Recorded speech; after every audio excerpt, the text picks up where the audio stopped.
Hello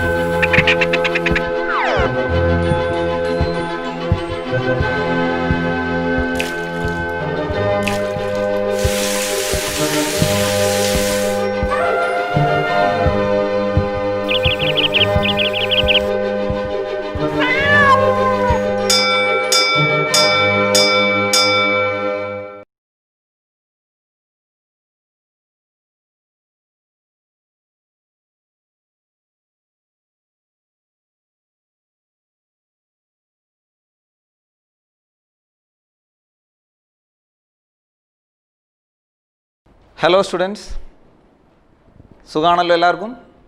കഴിഞ്ഞ ക്ലാസ്സുകളിൽ തന്ന ആക്ടിവിറ്റീസ് എല്ലാം നിങ്ങളുടെ ടീച്ചേഴ്സുമായിട്ട് കൺസൾട്ട് ചെയ്ത് അതിൻ്റെ വർക്കൊക്കെ കംപ്ലീറ്റ് ചെയ്തു എന്ന് വിചാരിക്കുന്നു. പൊളിറ്റിക്കൽ സയൻസിൻ്റെ പഠനം മനോഹരമായിട്ട് മുന്നോട്ട് പോവുകയാണല്ലോ. അപ്പോൾ നിങ്ങൾക്ക് എല്ലാവർക്കും അറിയാം, നമ്മൾ 3 ചാപ്റ്റേഴ്സാണ് ഓൾറെഡി കംപ്ലീറ്റ് ചെയ്തത്. അത് 3ഉം ഇന്ത്യയുടെ ഇൻറ്റേർണൽ ഇഷ്യൂസുമായിട്ടുള്ളതായിരുന്നു. Challenges within the nation. നമ്മുടെ ചാപ്റ്ററിൻ്റെ ഒരു പ്രത്യേകത, അതേ കാലഘട്ടത്തിൽ ഇന്ത്യ നേരിട്ട ബാഹ്യ വെല്ലുവിളികളെക്കുറിച്ചാണ് ചർച്ച ചെയ്യുന്നത്. അഥവാ ഇന്ത്യസ് എക്സ്റ്റേണൽ റിലേഷൻ. സ്വാതന്ത്ര്യം കിട്ടിയ കാലഘട്ടത്തിൽ ഇന്ത്യക്ക് അഭിമുഖീകരിക്കേണ്ടി വന്ന ബാഹ്യമായ പ്രശ്നങ്ങൾ. ഈ പ്രശ്നങ്ങൾ ഒരു പരിധിവരെ ബന്ധങ്ങൾ കൂടിയായിരുന്നു. ഈ ചാപ്റ്ററിൽ ഇന്ത്യ സ്വാതന്ത്ര്യം കിട്ടുന്ന സമയത്തുള്ള പ്രത്യേകതകളെക്കുറിച്ചാണ് വർണ്ണിക്കുന്നത്. അതിനു പുറമേ ഇന്ത്യയുടെ ബന്ധങ്ങൾ മറ്റ് രാജ്യമായിട്ട്, ഇതിനെക്കുറിച്ച് 2-3 സെൻറ്റൻസിൽ പറയാൻ സാധിക്കില്ല. ഇന്ന് 200ഓളം രാജ്യങ്ങൾ കാണുന്ന ഈ ലോകത്ത് അന്ന് ഇന്ത്യ ഒരു സ്വതന്ത്ര രാജ്യമായിട്ട് പിറവി കൊള്ളുമ്പോൾ എല്ലാ രാജ്യങ്ങളെയും സാറ്റിസ്ഫൈ ചെയ്യുന്ന രീതിയിലുള്ള ഒരു നയം ഇന്ത്യക്ക് വേണം. ആന്തരിക പ്രശ്നങ്ങൾ അതിൽ കൈകടത്താതെ ഒരു സൗഹൃദ ബന്ധം വേണം എല്ലാ രാജ്യങ്ങളോടും വരാൻ. നമ്മുടെ വീട്ടിലെ അവസ്ഥ തന്നെ നോക്കാം. അയൽക്കാരുമായിട്ടുള്ള ബന്ധങ്ങൾ വരുമ്പോൾ സ്വാഭാവികമായിട്ടും വീട്ടിനകത്തുള്ള പ്രശ്നങ്ങളൊന്നും അയൽക്കാരുമായിട്ടുള്ള ബന്ധങ്ങളിൽ വരാൻ പാടില്ല. എന്നതുപോലെ തന്നെ വളരെ സൂക്ഷിച്ച് കൈകാര്യം ചെയ്യേണ്ട ഒരു വലിയ പ്രശ്നവുമായിട്ടാണ് ഇന്ത്യ സ്വതന്ത്രമാവുന്നത്. അടുത്ത 2 ക്ലാസ്സുകളിലായിട്ട് ഇന്ത്യയുടെ അടുത്ത് സ്ഥിതി ചെയ്യുന്ന ചൈനയുമായിട്ടുള്ള ബന്ധവും, എന്നാൽ നമ്മുടെ തന്നെ സഹോദരന്മാരായിരുന്ന പാകിസ്ഥാനുമായിട്ടുള്ള ബന്ധമാണ് 3ാമത്തെ ഭാഗത്ത് ഈ ചാപ്റ്ററിൽ നമ്മൾ പഠിക്കാൻ പോകുന്നത്. എന്നാൽ ആദ്യത്തെ ഭാഗം നമുക്കിപ്പോൾ നോക്കാം. Okay students, we discussed about the situation in which India became independent. What were the problems we faced? Let's see one by one the problems we faced at the time of independence externally. First thing, that we know that we were a very poor country because Britishers looted us. When Britishers came to India, our share to global market was more than 20%. But when they left India, it became less than 3%. Now you can imagine that the loot that took place during the British rule. From independent India, we can see we were forced to have a type of governance called a democracy. And this democracy was not established in India overnight. It was out of a hard work of a lot of leaders as well as our people. ഈ democracy നമ്മൾ നടപ്പിലാക്കി, അതേപോലെ തന്നെ നമ്മുടെ പല പ്രശ്നങ്ങളും നമ്മൾ പരിഹരിച്ചു. എന്നാലും എക്സ്റ്റേണലി നമുക്ക് മറ്റ് രാജ്യങ്ങളുടെ ബന്ധം കൂടെ കൊണ്ടുപോകാതെ ഈ പറഞ്ഞ കാര്യങ്ങളൊന്നും സാധ്യമല്ലായിരുന്നു. അതിനുവേണ്ടി ഇന്ത്യ സ്വീകരിച്ച ചില നയങ്ങൾ എന്തൊക്കെയാണ് എന്ന് നമുക്കിവിടെ നോക്കാം. ഇന്ത്യക്ക് സ്വാതന്ത്ര്യം കിട്ടുന്ന സമയത്ത് 2ാം ലോക മഹായുദ്ധം കഴിഞ്ഞ് കുറച്ച് കാലമേ ആയിരുന്നുള്ളൂ. എന്ന് പറഞ്ഞാൽ നിങ്ങൾക്കറിയാം, in the year 1945 the Second World War ended and India became independent in 1947. And the Second World War produced 2 superpowers. One was the country which we see today, that is United States of America, as well as another country, it is in another name today, it was called Soviet Union, Union of Soviet Socialist Republic, the erstwhile Soviet Union. It's no more. അതിനെ നമുക്കിപ്പോൾ വേണമെങ്കിൽ Russia എന്ന് പറയാം. പക്ഷേ അതിൻ്റെ ഒരു വലിയ ഭാഗമാണെങ്കിലും 15 രാജ്യങ്ങളിൽ ഒന്ന് മാത്രമാണ് റഷ്യ. ഈ 2 രാജ്യങ്ങളും വൻ ശക്തികളായിരുന്നു. ഒരു രാജ്യമായ സോവിയറ്റ് യൂണിയൻ സോഷ്യലിസ്റ്റ് ആശയങ്ങളും മറ്റ് രാജ്യമായ അമേരിക്ക ക്യാപിറ്റലിസ്റ്റ് ആശയങ്ങളുമാണ് നടപ്പിലാക്കിയത്. ഈ സോഷ്യലിസവും ക്യാപിറ്റലിസവും ഒരു രീതിയിലും ഒരുമിച്ച് പോകാത്ത രണ്ട് ആശയങ്ങളാണ് എന്ന് നമുക്ക് അറിയാം. എന്നാൽ ലോകം ഭരിക്കുന്ന രണ്ട് വൻ ശക്തികൾ ഈ രണ്ട് ആശയങ്ങളുടെ പുറകെ പോയപ്പോൾ സ്വാഭാവികമായിട്ടും ഇന്ത്യയോടൊപ്പം തന്നെ സ്വതന്ത്രമായ പല രാജ്യങ്ങളും എന്ത് ചെയ്തു? അവർക്ക്, ഞാൻ നേരത്തെ പറഞ്ഞ പോലെ, ഇന്ത്യ പോലുള്ള തേർഡ് വേൾഡ് കൺട്രീസ് ആയിരുന്നു അവർ. അപ്പോൾ സ്വാഭാവികമായിട്ട് അവർക്ക് അവരുടേതായ ഒരു സ്റ്റാൻഡ് എടുക്കാൻ സാധിച്ചില്ല. പല രാജ്യങ്ങളും ഇവർ വെച്ച് നീട്ടുന്ന ആനുകൂല്യങ്ങൾ കൈപ്പറ്റാൻ വേണ്ടിയിട്ട് ഒന്നുകിൽ സോവിയറ്റ് യൂണിയൻ്റെയോ അല്ലെങ്കിൽ അമേരിക്കയുടെ പിറകെ പോകുന്ന ഒരു സ്ഥിതിവിശേഷം ഉണ്ടായി. പക്ഷേ നമ്മുടെ രാജ്യം ആ കാര്യത്തിൽ തികച്ചും വ്യത്യസ്തമായൊരു സമീപനമാണ് എടുത്തത്. എന്തായിരുന്നു ആ സമീപനം? നിങ്ങൾ കേട്ടിട്ടുണ്ടാവും ഇന്ത്യയുടെ ഒരു നയം. എന്താണ്? ചേരിചേര പ്രസ്ഥാനം അല്ലെങ്കിൽ ചേരിചേര നയം. ഈ ചേരിചേര നയം, നോൺ അലൈൻമെൻറ്റ് മൂവ്മെൻറ്റ് എന്ന് പറഞ്ഞാൽ neither aligning with the Soviet block or aligning with the US block, A middle path. നമ്മൾ നേരത്തെ പ്ലാനിങ് പഠിച്ചപ്പോൾ ഓർമ്മയില്ലേ? Instead of opting four A capitalist economy or A socialist economy, India opted mixed economy. Similarly ഇവർ രണ്ടുപേരുടെ എക്സ്ട്രീമിലേക്ക് പോകാതെ ഇന്ത്യക്ക് ഇന്ത്യയുടേതായ ഒരു നയമുണ്ടായിരുന്നു. അത് നോൺ അലൈൻമെൻറ്റ് മൂവ്മെൻറ്റ് എന്ന് നമ്മളത് കുറച്ച് കഴിഞ്ഞ് വിശദമായിട്ട് പഠിക്കുകയും ചെയ്യും. കൂടാതെ വികസിത രാജ്യങ്ങളെ അങ്ങനെ ഒഴിവാക്കിക്കൊണ്ട് നമുക്ക് നമ്മുടെ നയമായിട്ട് പോകാൻ പറ്റില്ല. പല ഇൻ്റർനാഷണൽ കോണ്ടെക്സ്റ്റാണ്, പല കാര്യങ്ങൾക്ക് അഭിപ്രായം പറയേണ്ടി വരും. ഈ അഭിപ്രായം പറയാതിരുന്നാൽ നമ്മളൊരു ന്യൂട്രൽ പോളിസിയാണെന്നോ അല്ലെങ്കിൽ ഒരു ന്യൂട്രാലിറ്റി എന്ന് ക്രിട്ടിസൈസ് ചെയ്യപ്പെടാം. ഇന്ത്യയുടെ നോൺ അലൈൻമെൻറ്റ് ഒരിക്കലും മറ്റു കാര്യങ്ങൾ ഇടപെടാത്തതായിരുന്നില്ല. ഉദാഹരണത്തിന് സൂയിസ് കനാൽ ക്രൈസിസ് 1956, ഈജിപ്തിൻ്റെ സൂയിസ് കനാലിൽ ബ്രിട്ടൻ ഇടപെട്ടപ്പോൾ ഇന്ത്യക്ക് വ്യക്തമായ ഒരു അഭിപ്രായം അതിലുണ്ടായിരുന്നു. പക്ഷേ ചിലർ ക്രിട്ടിസൈസ് ചെയ്യുന്നു. അതേ വർഷം തന്നെ സോവിയറ്റ് യൂണിയൻ ഹംഗറിയുടെ കാര്യത്തിൽ ഇടപെട്ടപ്പോൾ ഇന്ത്യ സൈലൻ്റ് ആയിരുന്നു. അങ്ങനെ ചില സമയത്ത് ഇന്ത്യയുടെ വിദേശ നയത്തെ ക്രിട്ടിസൈസ് ചെയ്യുന്നുണ്ട്, എസ്പെഷ്യലി നോൺ അലൈൻമെൻറ്റ് പോളിസിയെ. എന്നിരുന്നാലും ഈ രണ്ട് എക്സ്ട്രീമിലും പോകാതെ ഇന്ന് വരെ ഇന്ത്യക്ക് വ്യക്തമായ ഒരു വിദേശ നയം രൂപപ്പെടുത്താൻ അന്നത്തെ നേതാക്കന്മാർക്ക് സാധിച്ചു. നമുക്കതിലേക്ക് വരാം. ഇതിനോടൊപ്പം തന്നെ 1945 ഇന്ന് നമ്മൾ കാണുന്ന ലോകത്തിലെ ഏറ്റവും വലിയ അന്താരാഷ്ട്ര സ്ഥാപനം ഏതാണത്? ഐക്യരാഷ്ട്ര സംഘടന, യുണൈറ്റഡ് നേഷൻസ് ഓർഗനൈസേഷൻ. ഈ സംഘടനയ്ക്ക് രൂപം നൽകുകയും ഇന്ത്യയെ ആ സംഘടനയിലെ ഒരു അംഗം ആക്കുകയും അല്ലെങ്കിൽ ആവുകയും, India was one of the founding member of UN നമ്മൾ കേട്ടിട്ടുണ്ടാവും. അങ്ങനെ ഒരു സമാധാനത്തിന് പ്രാധാന്യം നൽകുന്ന ഒരു സംഘടനയുടെ അംഗമാവുകയും എല്ലാ അന്താരാഷ്ട്ര കാര്യങ്ങളിലും ഇന്ത്യ പങ്കാളിത്തം രേഖപ്പെടുത്തുകയും സ്വാതന്ത്ര്യം കിട്ടിയ ആദ്യ കാലഘട്ടത്തിൽ ഇന്ത്യ ഒരു കാരണവശാലും ഐസൊലേഷൻ എന്ന് പറയുന്ന ഒരു പോളിസിയിലേക്ക് പോകാതിരിക്കുകയും അന്താരാഷ്ട്ര പ്രശ്നങ്ങളിൽ സജീവമായി ഇടപെടുകയും ചെയ്തു. ഇനി നമുക്ക് ഇന്ത്യയുടെ ഫോറിൻ പോളിസി അഥവാ വിദേശ നയത്തിൻ്റെ ചില പ്രത്യേകതകൾ നോക്കാം. ഇന്ത്യയുടെ വിദേശ നയം രൂപപ്പെടുത്തിയിരിക്കുന്നത് എല്ലാ രാജ്യങ്ങളുടെയും പരമാധികാരത്തെ, സോവർണിറ്റി, പരമാധികാരം. നിങ്ങൾ കേട്ടിട്ടുണ്ടാവും, സ്റ്റേറ്റിൻ്റെ 4 ഓർഗൻസ് ഉള്ളതിൽ ഒരു പ്രധാന ഓർഗനാണ് സോവർണിറ്റി. മറ്റ് രാജ്യങ്ങളുടെ കാര്യത്തിൽ വേറൊരു രാജ്യം ഇടപെടരുത്. ഇന്നും അന്താരാഷ്ട്ര നിയമം ഈ നിയമം തന്നെയാണ് പിന്തുടർന്ന് പോകുന്നത്. മറ്റുള്ള രാജ്യങ്ങളുടെ പരമാധികാരത്തെ അംഗീകരിക്കുക എന്നുള്ളത് തന്നെയായിരുന്നു ഇന്ത്യയുടെ അടിസ്ഥാനമായ വിദേശ നയം. കൂടാതെ നമുക്കറിയാം, 2ാം ലോക മഹായുദ്ധം കഴിഞ്ഞ ഉടനെ തന്നെ ലോകമെമ്പാടും പല കോളനികളും സ്വതന്ത്രമാവാനുള്ള ആഗ്രഹം പ്രകടിപ്പിക്കുകയും പലയിടത്തും അത്തരത്തിലുള്ള പ്രക്ഷോഭങ്ങൾ ആരംഭിക്കുകയും ചെയ്തു.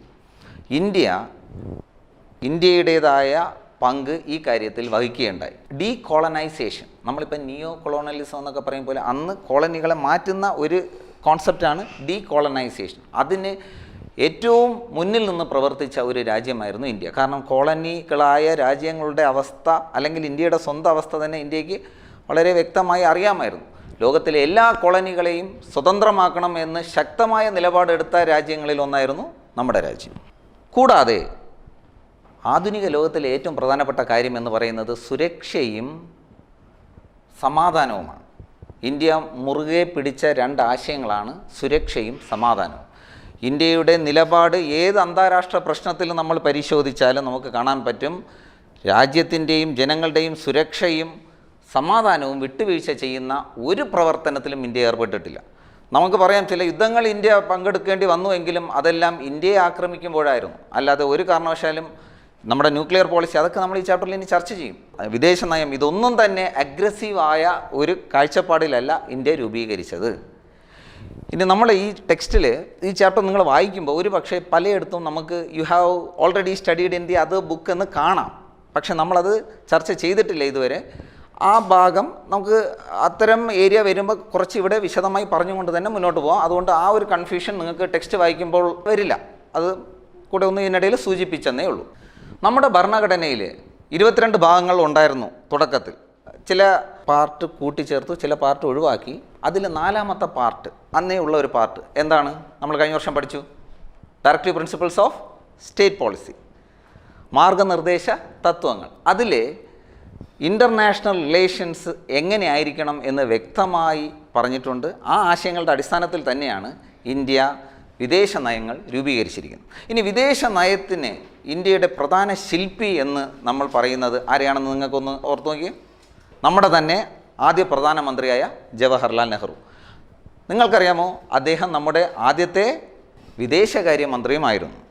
എന്നാൽ ഇവിടുത്തെ ഒരു പ്രത്യേകത, ആദ്യത്തെ വിദേശകാര്യമന്ത്രി എന്ന് മാത്രമല്ല, നെഹ്റു പ്രധാനമന്ത്രിയായിരുന്ന 1964 വരെയും ഇന്ത്യയുടെ വിദേശകാര്യമന്ത്രിയും നെഹ്റു തന്നെയായിരുന്നു. അതുകൊണ്ട് തന്നെ വിദേശ നയം രൂപീകരിക്കുന്നതിൽ ഒരു പ്രധാന പങ്ക് വഹിച്ച വ്യക്തിയാണ് ആദ്യ പ്രധാനമന്ത്രിയായ Jawaharlal Nehru.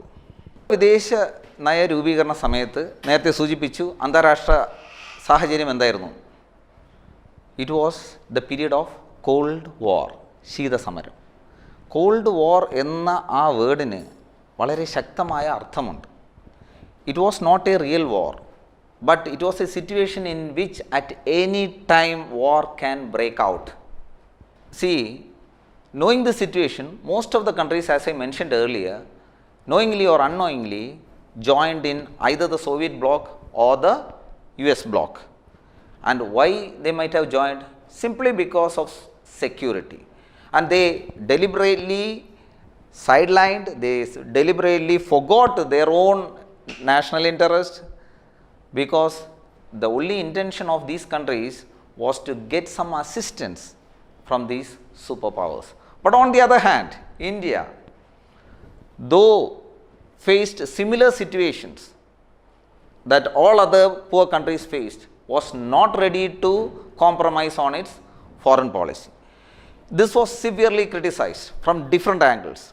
For example, in India itself, people like Dr. Ambedkar was in favor of supporting the US policy. The Swatantra Party, which we learned in detail in the previous classes, as the word itself indicates, Swatantra, they were giving emphasis to individual freedom, and they thought if India joined hands with US, the concept of freedom can be implemented a bit more effectively.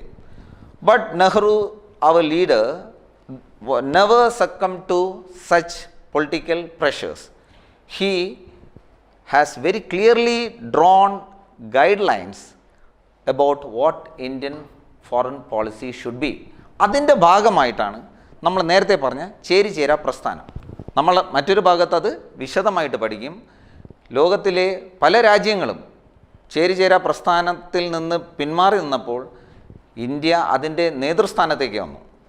India, നിങ്ങൾക്കറിയാം, Egypt, Yugoslavia, Indonesia, പിന്നെ Ghana എന്നീ രാജ്യങ്ങളൊക്കെ ആയിരുന്നു നമ്മുടെ ചേരിചേരാ പ്രസ്ഥാനം ഇത്രയും ശക്തമായ നിലയിൽ കൊണ്ടുവരാൻ വേണ്ടി ശ്രമിച്ച പ്രധാന രാജ്യങ്ങൾ. അത് ഇന്ത്യ ചേരിചേരാ പ്രസ്ഥാനവുമായിട്ട് ഇത്ര ആവേശത്തോടെ മുന്നോട്ട് പോകുന്നത് സ്വാഭാവികമായിട്ടും US-ന് അത്ര താല്പര്യമുള്ള കാര്യമായിരുന്നില്ല.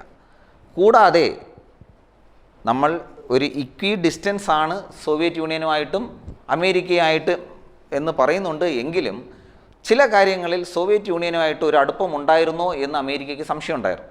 അതിൻ്റെ ഒരു ഉദാഹരണമാണ് 1971 നമ്മളൊരു ട്രീറ്റി സോവിയറ്റ് യൂണിയനായിട്ട് ഒപ്പുവെച്ചു, എ ട്രീറ്റി ഓഫ് ഫ്രണ്ട്ഷിപ്പ്. ഒരുപക്ഷേ ലോകത്ത് മറ്റ് 2 രാജ്യങ്ങൾ തമ്മിൽ ഇത്രയും ബന്ധം ഉറപ്പിക്കുന്ന ഒരു ട്രീറ്റി വേറെ ഇല്ല എന്ന് അതിനെക്കുറിച്ച് വിശദീകരിക്കുന്ന പൊളിറ്റിക്കൽ സയൻറ്റിസ്റ്റുകൾ പറയുന്നുണ്ട്. ഇതെല്ലാം ഒരുപക്ഷെ അമേരിക്കയെ നമ്മളിൽ നിന്ന് കുറച്ച് ഡിസ്റ്റൻസ് കീപ്പ് ചെയ്യാൻ കാരണമായിട്ടുണ്ട്. 2ാം ലോക മഹായുദ്ധത്തിൽ ഒരുമിച്ച് നിന്ന് പോരാടിയ ഈ അമേരിക്കയും സോവിയറ്റ് യൂണിയനും എന്തുകൊണ്ട് 2ാം ലോക മഹായുദ്ധം കഴിഞ്ഞപ്പോൾ 2 ധ്രുവങ്ങളിലായി പരസ്പരം പോരാടി എന്നുള്ളത്, അതിന് നമുക്ക് ഒരു സെൻറ്റൻസിൽ പറയാം, power means power struggle. Hans J Morgan എന്ന ഒരു പൊളിറ്റിക്കൽ ഫിലോസഫറുണ്ട്. അദ്ദേഹത്തിൻ്റെ ഒരു പുസ്തകമുണ്ട്, പൊളിറ്റിക്സ് എമംഗ് നേഷൻസ്. ആ പുസ്തകത്തിൽ വിശദീകരിച്ച് ഈ രാജ്യങ്ങൾ എന്തിനാണ് അധികാരത്തിൻ്റെ പുറകെ പോകുന്നതെന്ന് പറയുന്നുണ്ട്.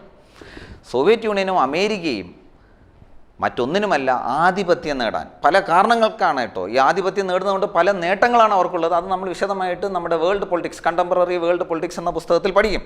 എന്നാലും ഈ പല നേട്ടങ്ങൾ കൊയ്യാൻ വേണ്ടി ഇവർ ഈ ആധിപത്യം, ഈ ഐഡിയോളജിയുടെ പുറത്തുള്ള ആധിപത്യം നിലനിർത്താൻ ശ്രമിക്കുകയും പല കാര്യങ്ങളിലും നമുക്ക് മനസ്സിലായി ഏത് നിമിഷവും യുദ്ധമുണ്ടാവുമെന്നും ഒരിക്കലും യഥാർത്ഥ യുദ്ധത്തിലേക്ക് ഇവർ രണ്ടുപേരും പോയില്ല. കാരണം ഈ രണ്ട് രാജ്യങ്ങളും പരസ്പരം ഭയപ്പെട്ടിരുന്നു എന്നതാണ് അവിടെ മനസ്സിലാക്കേണ്ടത്. ഉദാഹരണത്തിന് 1962 Cuban missile crisis, 1953 Korean crisis, Vietnam വാർ, ഇതിലെല്ലാം സോവിയറ്റ് യൂണിയനും അമേരിക്കയും ഇടപെട്ടു. എങ്കിലും ഒരിക്കലും ഇവർ തമ്മിൽ നേരിട്ടൊരു യുദ്ധത്തിന് തയ്യാറായിട്ടേ ഇല്ല. എന്നാലും ഞാൻ നേരത്തെ പറഞ്ഞതുപോലെ ആധിപത്യം ആഗ്രഹിച്ചു. അതിനു വേണ്ടിയിട്ട് America 1949 north Atlantic treaty organisation എന്ന് പറഞ്ഞാൽ ലോകത്തിലെ വൻ ശക്തികളെല്ലാം കൂടെ നിർത്തുകയും ഒരു യുദ്ധം വന്നാൽ ഈ ശക്തികളുടെ എല്ലാം അധികാരം ഉപയോഗിച്ച് തിരിച്ച് ഫൈറ്റ് ചെയ്യാനുള്ള ഒരു ബേസ്, മിലിറ്ററി ബേസ് ഉണ്ടാക്കുകയും ചെയ്ത രാജ്യമാണ് അമേരിക്ക. ഇതിന് മറുപടിയായി 1955 സോവിയറ്റ് യൂണിയൻ വാർസോ പാക്ട് എന്ന് പറഞ്ഞ്, വാർസോ എന്ന് പറഞ്ഞാൽ പോളണ്ട് എന്ന് പറയുന്ന രാജ്യത്തിൻ്റെ തലസ്ഥാനമാണ് വാർസോ, അവിടെ വെച്ചുണ്ടാക്കിയ ഒരു ഉടമ്പടി. അവിടെ അവരും മാക്സിമം കമ്മ്യൂണിസ്റ്റ് രാജ്യങ്ങളെ കൂടെ നിർത്താനുള്ള ശ്രമം നടത്തി. ഇങ്ങനെയൊക്കെ ഉള്ള ഒരു പോളറൈസേഷൻ നടക്കുക എന്നുള്ള സമയം ആണ് എന്ന് നമ്മൾ മറക്കരുത്. ആ സമയത്താണ് ഇന്ത്യ നോൺ അലൈൻമെൻറ്റുമായിട്ട് മുന്നോട്ട് പോകുന്നത്. ധീരമായ ഒരു നടപടിയായിട്ട് നമുക്കതിനെ കാണാം. ഇന്ന് അതിൻ്റെ റിലവൻസും കാര്യങ്ങളുമൊക്കെ ചോദ്യം ചെയ്യുന്നുണ്ടെങ്കിലും അതിൻ്റേതായ വ്യത്യാസങ്ങൾ നാമിൽ വരുത്തിയിട്ടുമുണ്ട്. നെഹ്റുവിൻ്റെ ഫോറിൻ പോളിസിയുടെ പ്രധാന 3 ഒബ്ജക്റ്റീവ്സ് എന്ന് പറഞ്ഞാൽ preserve the sovereignty of our country, നമ്മൾ കഷ്ടപ്പെട്ട് നേടിയ നമ്മുടെ സ്വാതന്ത്ര്യം, പ്രൊട്ടക്റ്റ് അവർ ഇൻറ്റഗ്രിറ്റി, നമ്മുടെ അഖണ്ഡത, നമ്മുടെ രാജ്യത്തിൻ്റെ ടെറിട്ടറി സംരക്ഷിക്കുക. മൂന്നാമത്തത് പ്രൊമോട്ട് എക്കണോമിക് ഡെവലപ്മെൻറ്റ് എന്ന് പറഞ്ഞാൽ സാമ്പത്തികമായ വളർച്ച.